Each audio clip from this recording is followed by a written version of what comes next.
Halo, Assalamualaikum warahmatullahi wabarakatuh. Halo semuanya, gimana nih kabarnya? Semoga teman-teman selalu diberi kesehatan ya, dan selalu diberi semangat buat belajar UTBK. Oke, oke nih, kali ini belajar UTBK di Mapel Ekonomi, bab permintaan dan penawaran bareng aku. Kenalin, sebelumnya nama aku Eli Sulistiawati, aku dari Sekolah Bisnis dan Manajemen ITB 2024. Instagram aku bisa di-follow @eli_slst_. Jadi kalau mau teman-teman ada yang kurang jelas, itu bisa langsung DM Instagram aku aja. Oke nih, langsung aja kita bahas materi permintaan dan penawaran. Tapi sebelumnya kita tahu ya, kita mau bahas apa aja di video kali ini. Kita mau bahas apa itu permintaan, terus bunyi hukumnya gimana, apa jenis-jenis permintaan, penyebab pergerakan dan pergeseran kurva, apa saja pengecualian hukum permintaan, dan apa itu penawaran, serta apa yang menyebabkan kurva penawaran bergerak dan bergeser. Langsung next ke pembelajaran pertama, yaitu apa itu permintaan. Jadi permintaan adalah jumlah barang yang ingin dibeli pada tingkat harga tertentu. Nah, jadi intinya tuh permintaan ya jumlah barang yang pengen kita beli di tingkat harganya tertentu. Terus gimana sih bunyi hukum permintaan? Bunyi hukum permintaan itu saat keadaan Catrice paribus diasumsikan semua faktor lain itu tetap. Misal ongkir dan lain. Nah, semakin tinggi harga barang, maka semakin rendah permintaan dan sebaliknya. Jadi kita asumsiin kayak gini. Misal aku mau beli beli beli es krim ya. Nah, semakin tinggi harga es krim itu, maka yang minta itu semakin sedikit. Nah, tapi sebaliknya kalau harga es krim itu semakin murah, orang-orang tuh banyak yang mau beli es krim. Nah, itu hukum permintaan. Apa aja sih jenis-jenis permintaan? Ada permintaan efektif, itu permintaan terhadap barang dan jasa yang disertai kemampuan untuk membeli. Jadi, kita butuh terus kita mampu membeli itu. Ada permintaan absolut, itu permintaan masyarakat terhadap suatu barang dan jasa yang tidak disertai dengan daya beli. Jadi masyarakat itu pengen memenuhi kebutuhannya, dia tuh butuh tapi nggak bisa beli. Dan ada permintaan potensial. Permintaan yang dimiliki oleh konsumen yang mampu untuk membeli, tapi belum ingin membeli. Jadi, sebenarnya orang itu tuh mampu, tapi dia tuh emang belum pengen beli. Nah, ada permintaan individu, permintaan seseorang akan suatu barang atau jasa untuk memenuhi kebutuhan hidupnya. Dan ada permintaan agregat, itu permintaan pasar secara keseluruhan dan merupakan kumpulan dari permintaan individu atau perseorangan. Itu permintaan agregat. Dan ada permintaan turunan. Permintaan turunan itu permintaan yang terjadi karena pengaruh permintaan barang lain. Oke, itu udah jenis-jenis permintaan. Selanjutnya ke pergerakan kurva permintaan. Nah, kurva permintaan itu apa sih? Itu pergerakan titik-titik pertemuan antara harga dan permintaan. Penyebabnya apa? Penyebabnya perubahan harga barang itu sendiri.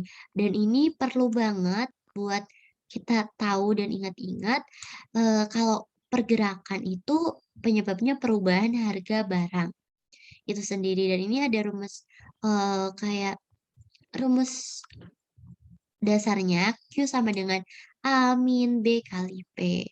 Ini ya, titik-titik pertemuan antara harga dan permintaan. Harga itu sumbu Y atau price, dan ini ada quantity. Ini disebabkan karena perubahan harga. Misal awalnya P-nya itu di A ya. Nah, harganya itu turun. Dia tuh eh, harganya turun jadi di P1. Nah, maka permintaan itu bakalan geser ke sini. Nah, gitu juga misal harganya naik, harganya ada di P2. Dia tuh permintaannya bakal bakal gerak sorry, ini bukan geser ya, tapi gerak ke kiri, kayak gitu. Jadi intinya pergerakan itu penyebabnya adalah perubahan harga barang. Nah, sementara di, pergeseran kurva permintaan itu penyebabnya adalah faktor lain selain harga barang itu sendiri. Jadi kalau tadi pergerakan itu harga barang itu sendiri, ini pergeseran faktor lain selain harga barang itu sendiri. Ini ada contohnya, ini ya, faktor lain selain harga barang itu sendiri. Contohnya ini, dia tuh awalnya dikit, terus kuantitasnya ternyata ada penurunan jadi Q2, maka permintaannya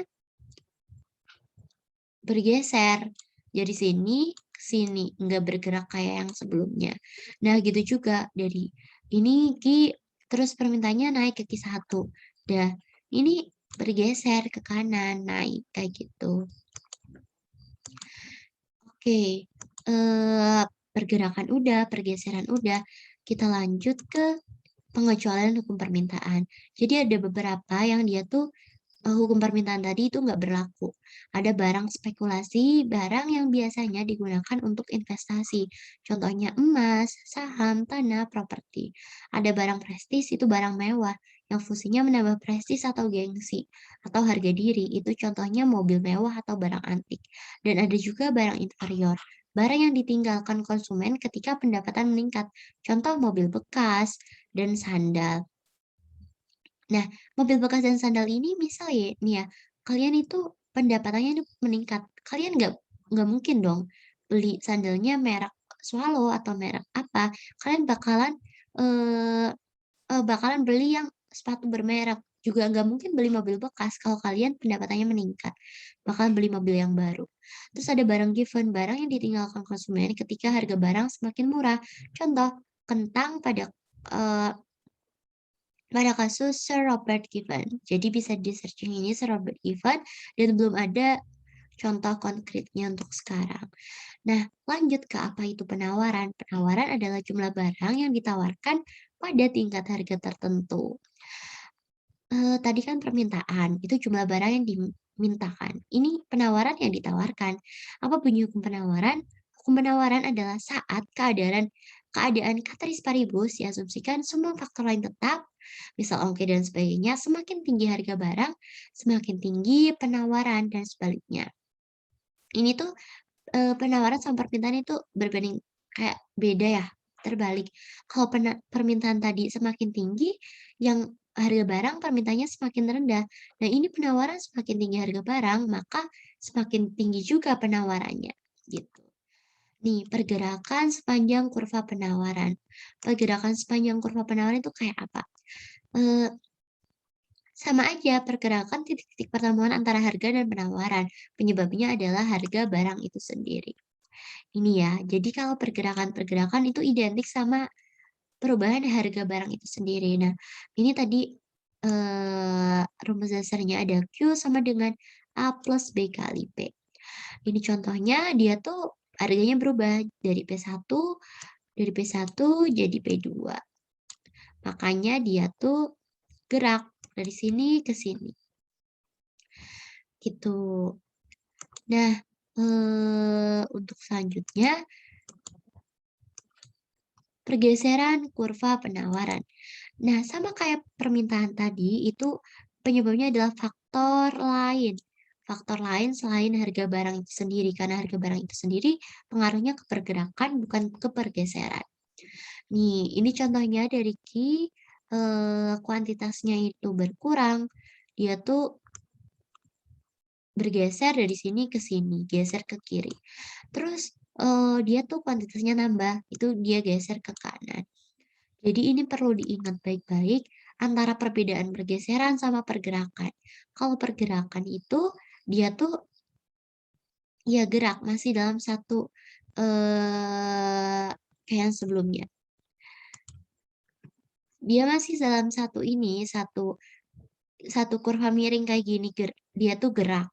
Nah, tapi kalau geser, dia tuh udah geser, ya bener-bener geser, kanan atau ke kiri, kayak gitu. Karena ini, sering banget, ditanyain soal kurva di tryout maupun UTBK. Oke, sekian pembahasan dari aku, semoga materi permintaan dan penawaran ini bisa bermanfaat buat, teman-teman semua dan semoga, teman-teman semua bisa mendapatkan, kampus impian sesuai impian masing-masing. Oke, tapi sebelumnya boleh dong, kalau yang udah nonton YouTube ataupun videonya kasih, feedback, boleh banget Kak, aku kasih feedback lewat Instagram atau apa, biar, eee aku bisa lebih baik lagi ke depannya. Oke, sukses selalu. Sekian dari aku. Assalamualaikum warahmatullahi wabarakatuh.